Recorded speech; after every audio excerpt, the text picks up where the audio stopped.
Welcome to another Unwinding with Fiber and Fabric.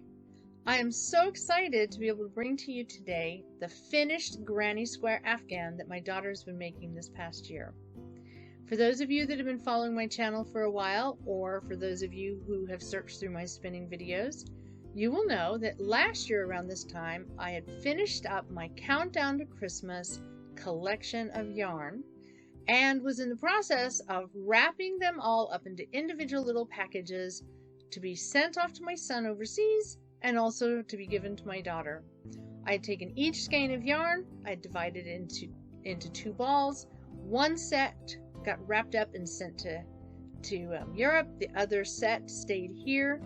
Both sets became something that my kids could unwrap together via technology and share as they got ready for the Christmas season.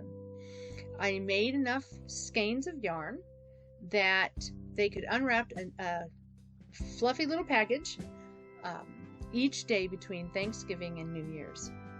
Both of them started on the granny squares, but my son's schedule kind of interfered with him being able to get the afghan done as quickly as my daughter managed to do.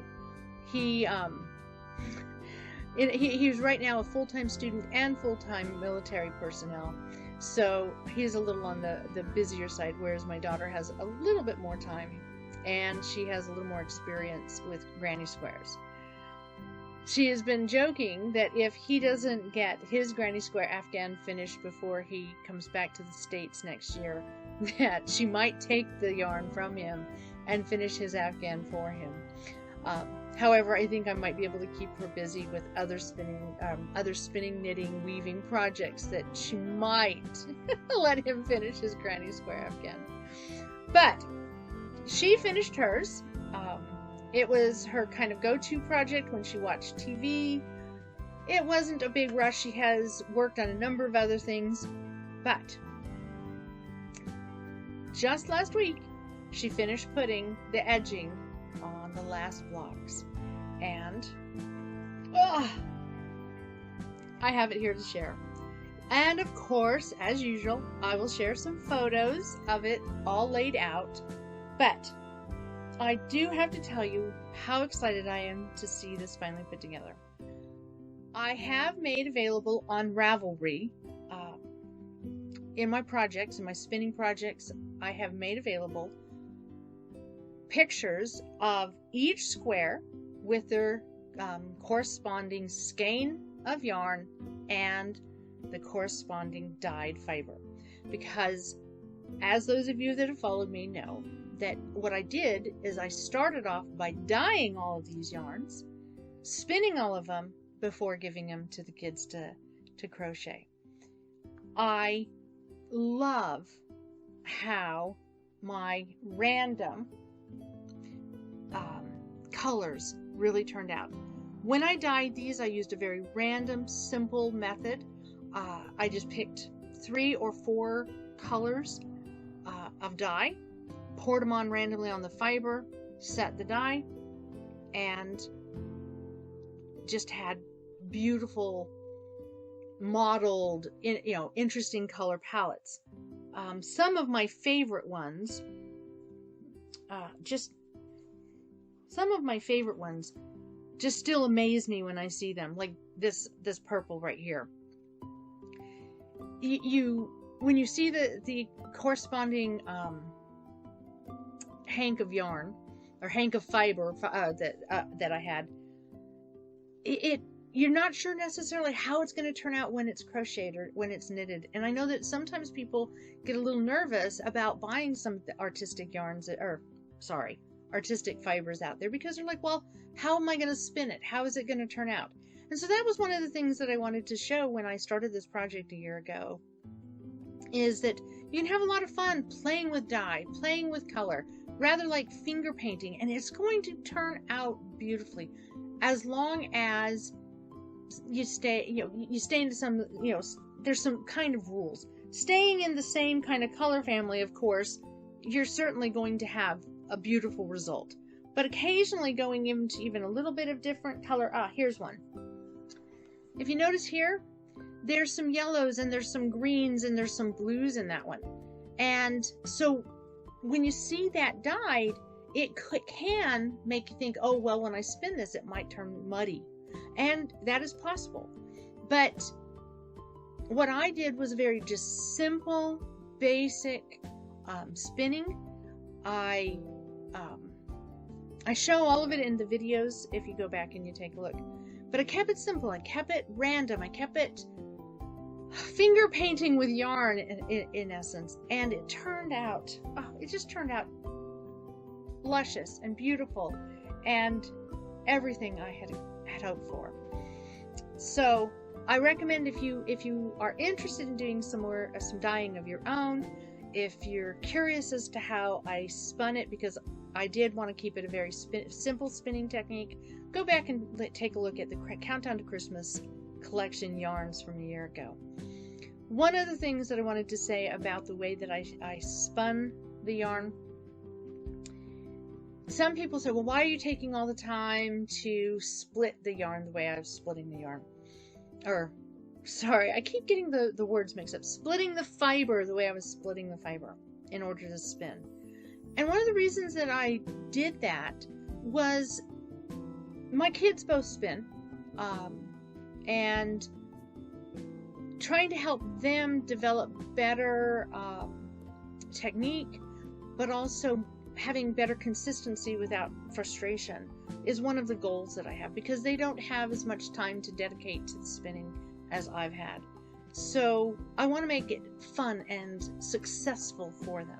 So the technique that I used in order to make this yarn, where I took the hank of fiber and I just stripped off pieces and stripped off pieces and stripped off pieces. It is an extra step at the beginning, but it made it so that you are spinning, that I was spinning from what in essence was very much like pencil roving. And it really helped when my kids tried the technique.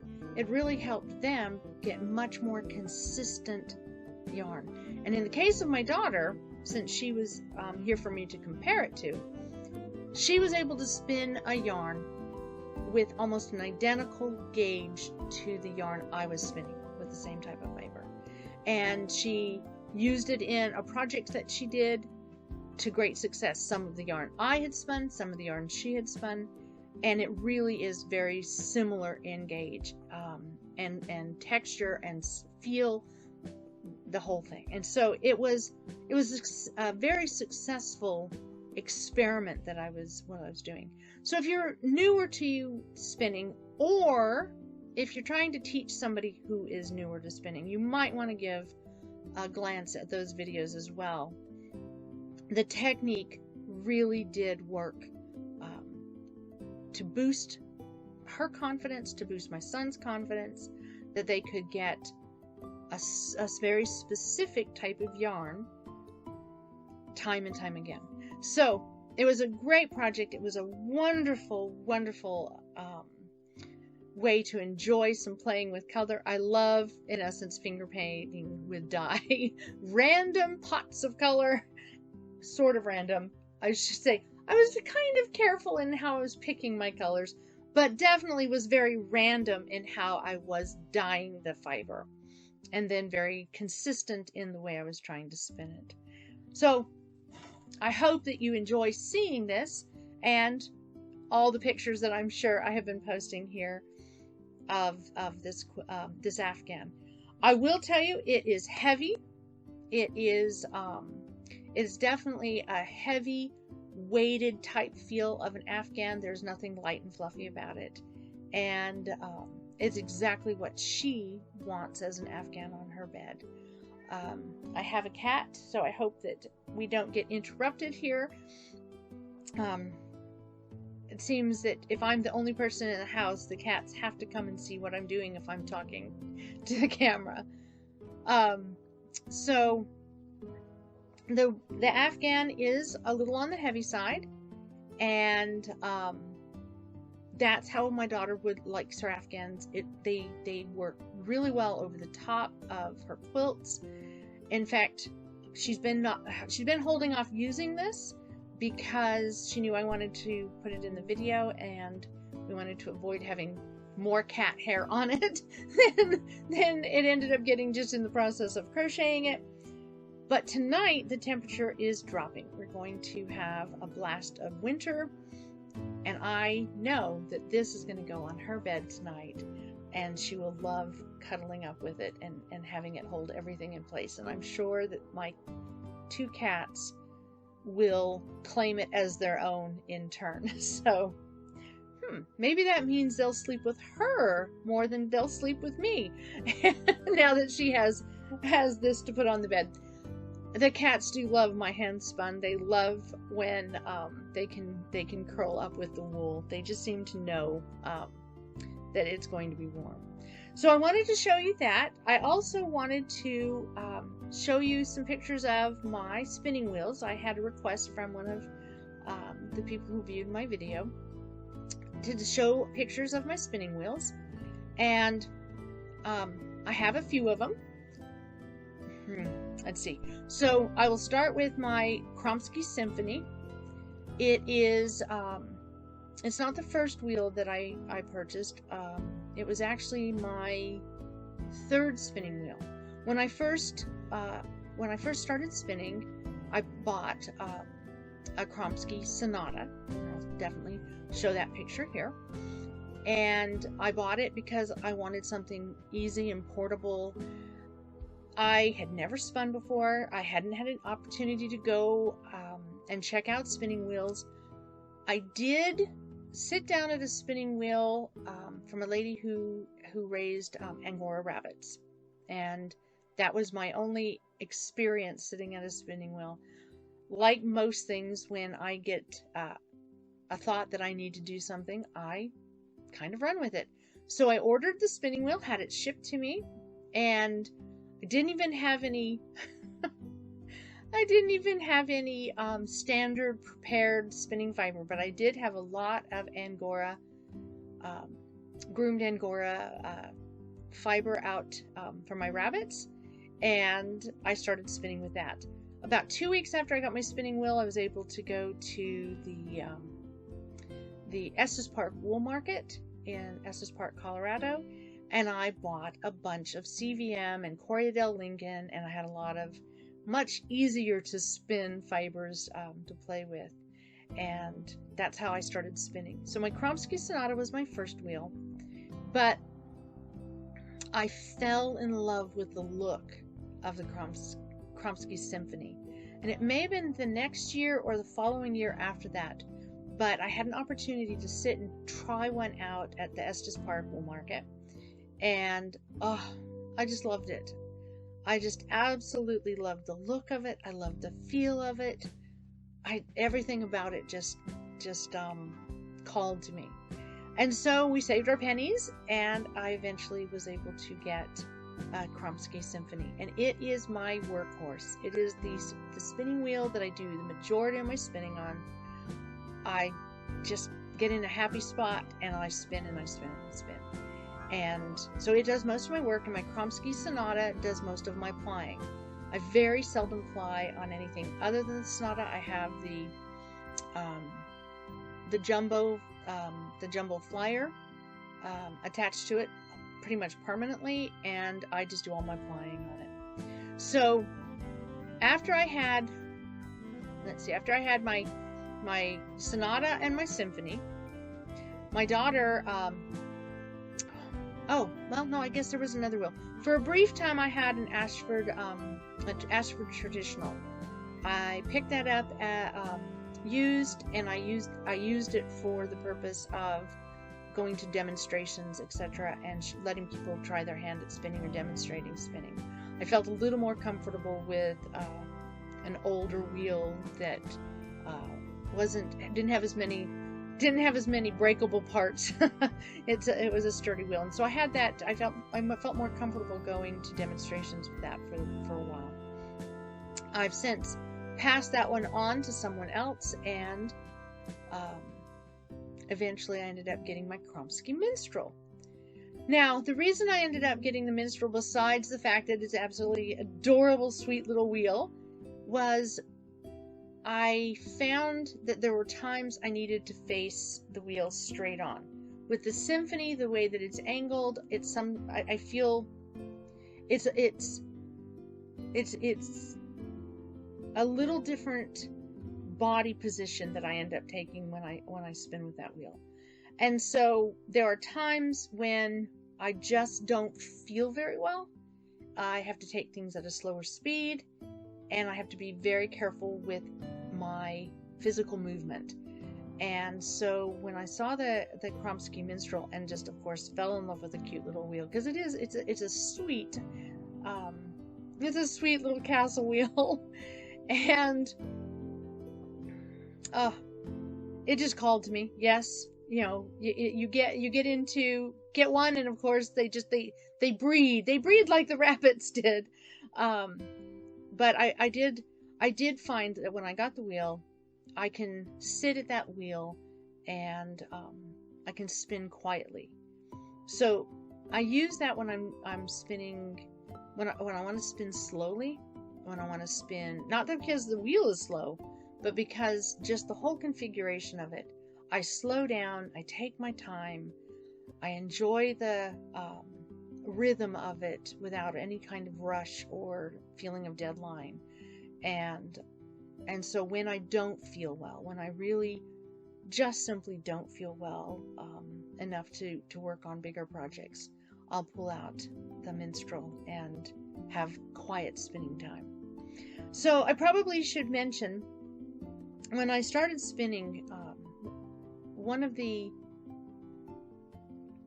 when I started spinning, I had just been diagnosed with some health issues that finally gave me answers as to why I had been losing mobility. I'm working on a project. Here it is. Working on a project right now, and I'm using small knitting needles. And back in 2007, 2008, there's no way I could have held these needles. I was determined to take back some of my, determined to take back my health and get moving my hands again. So I guess it was going into the fall, into the winter of 2008. And I've been diagnosed with fibromyalgia. There were a number of other health issues that were undiagnosed at that time that were complicating things. But I got the largest crochet hook that I could find, the big, giant, like Q-size crochet hook, and did 2 strands of yarn and crocheted an afghan. Just did a big granny square around kind of concept. Actually, it wasn't even a granny square. I'm not very good at granny squares. My daughter is really good at granny squares. I tend to get a little wonky no matter how much I try. But I got this big gigantic crochet hook, and I just started down a strip, and then I went around the strip and around the strip and around the strip, and I didn't really know what I was doing. It had been a long time since I picked up crochet hooks. I didn't read patterns at the time. I've been crocheting since I could, hold a hook, but I'd never really read patterns. I just did things on the fly. I just made things up as I went. And so I did this afghan, and I just went around and around and around. And when it needed to be squared up, I added a couple stitches. I made it work. And it's an afghan that is my daughter uses. That following year, through 2009 and going into 2010, I did the same afghan over and over again until every one of our beds, and even a friend of mine or two had the same kind of afghan. And every time it got a little bit easier, it got a little bit better. Then I started taking up my knitting needles, and I started working with trying to get smaller and smaller. But during all of this time, I spun. I learned how to spin, and I discovered that when I was spinning, it didn't matter how bad I hurt. It didn't matter how much my body did not want to move. I could sit and spin. I could spin for hours, and I would relax, and I wouldn't consciously think about the pain. And little by little, having that extra motion, it became my physical therapy. And step by step, little by little, my hands started working better. My body stopped hurting as much. I was able to start going for walks. I was able to resume some of the activities that I'd stopped doing because it just hurt too much. My mom passed away in 2008, and the fibromyalgia had been getting worse. 2007, it had gotten quite bad by the end of the year. And by the time my mom passed away in March of 2008, I was getting pretty crippled. But I started spinning, and I spun and I spun and I spun, and I grabbed that big crochet hook and I treated it kind of like when you see a little kid learning how to use a spoon, and I made my hands do it. And over these past years, I've reached a point where I can actually knit. My gauge isn't always the best. I tend to have I've always had a very loose gauge, and it still tends to be very loose. And so my gauge isn't always the best, but I can hold small needles. And things like hats, I can make hats, and I can make simple projects. I've made sweaters. Whenever it's a project that gauge and tension isn't so critical, I can work on it. And that is huge. That is something I was afraid I was losing. I know that when I, just before my birthday in 2008, I went to a doctor. It was just weeks before we found out finally what was going on. I went to a hand specialist because I was having so much problem with my hands. And I told my husband, I said, I have to find out what's wrong, because I'd gone to the hand specialist and he checked me, and he was afraid I had arthritis, but my joints were beautiful and clean under the x-rays. And I told my husband when I got home with tears in my eyes, and I said, I'm too young to lose the ability to do this. And I do have a lot of problems with my hands. I do have a lot of discomfort at times, but I can hold a quilting needle. I may not have the tiny stitches anymore, but I can hold a quilting needle, and I can hold my knitting needles, and I can make things, and I can have that joy. And my spinning wheels have been part of that therapy, because very seldom do I reach a point where I can't at least spin. So let's see, I've shown you my symphony, I have shown you my sonata and my minstrel. My daughter, when she went off to college, she took with her a blue bonnet spinning wheel, and it is a workhorse. Oh my goodness. She would spin. For her, spinning at that time was a full contact, brutal sport. I mean, she needed a heavy duty, just solid construction wheel, because she just made that thing hop. She would just go to town spinning as fast as she could. For her, spinning was a stress relief rather than a finesse project or a hobby. She's learned finesse, and when she graduated from college, because she had learned finesse, and she now was spinning things with much more consistency and slower speed. She'd slowed down.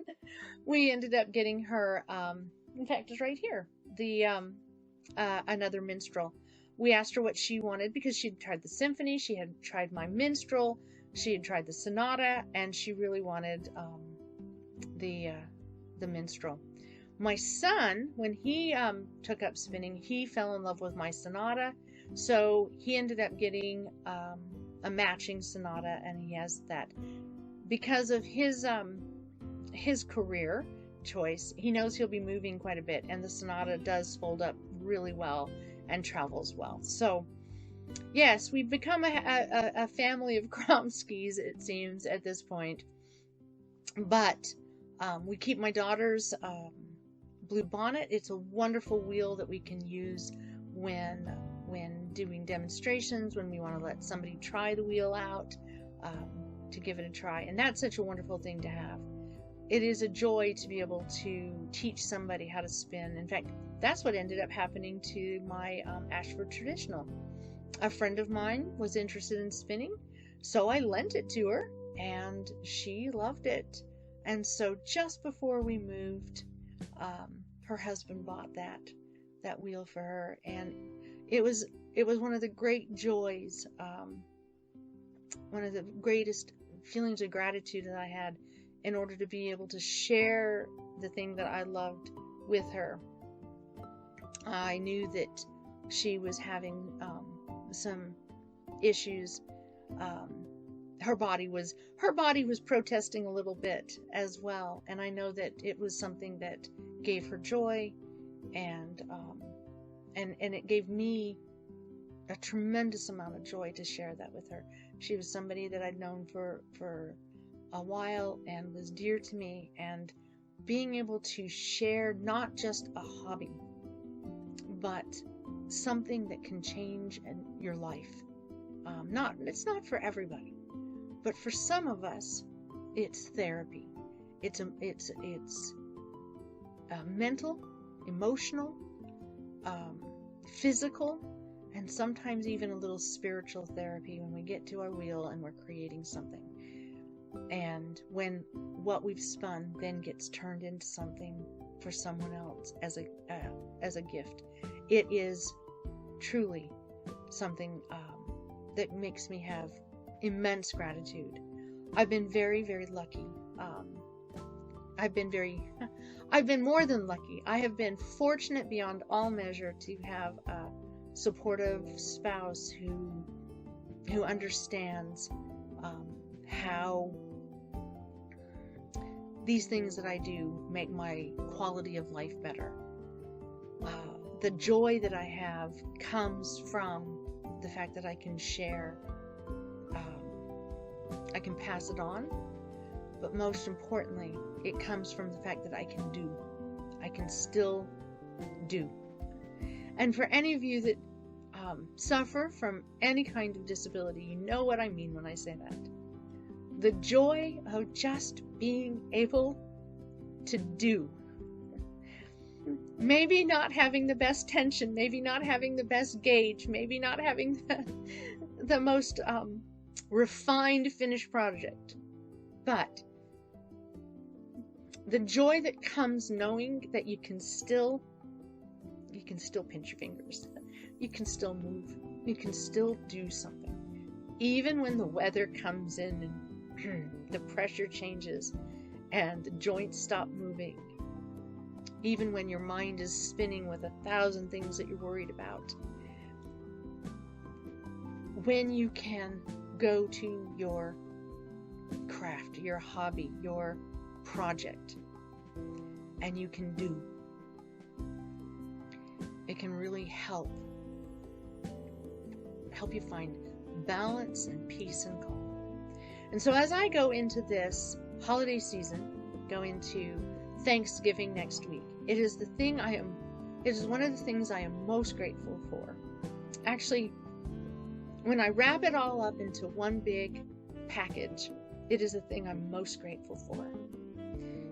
The ability to still do, to still make, to still move, to have family that supports me in my efforts to continue moving, to continue doing, to continue trying, even if sometimes I'm really slow and I drop things all the time.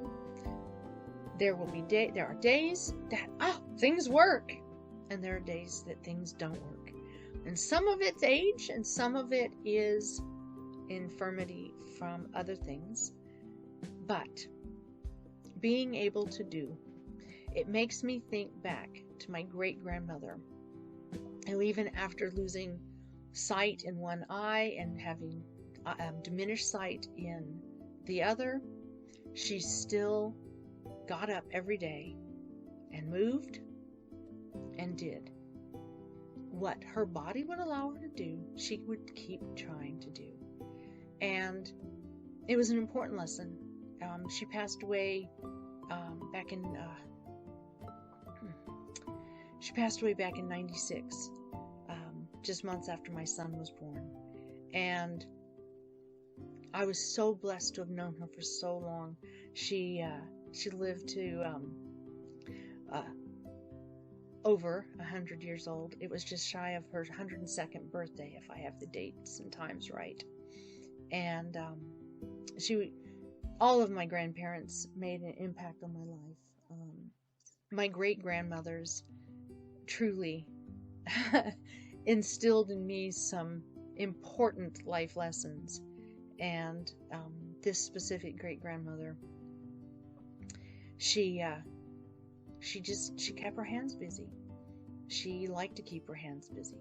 And even though her body was wearing down to a point of not functioning much in the end, she did still, as long as she possibly could, hold a quilting needle and do quilting. My great aunt explained to me that she would put together quilted hand piece pillows, and my great grandmother would quilt them. And I saw my great aunt's bed, and they were covered in pillows.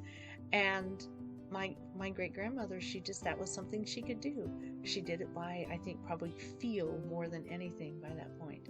So I hold out hope that as long as I keep moving, that I'll be able to keep doing. But the one thing, in sharing with you my spinning wheels, I want to say, if my hands give up their ability to quilt, and if I have to give up the tiny needles,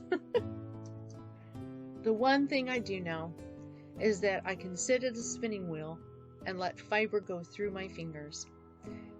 I might eventually not have the ability to do fine work. I might not be able to do consistent work, but slow and steady work, I suspect I will always be able to do. I hope someday I'll have an electric spinner, but I'm putting that off until the day where I can't use my feet anymore.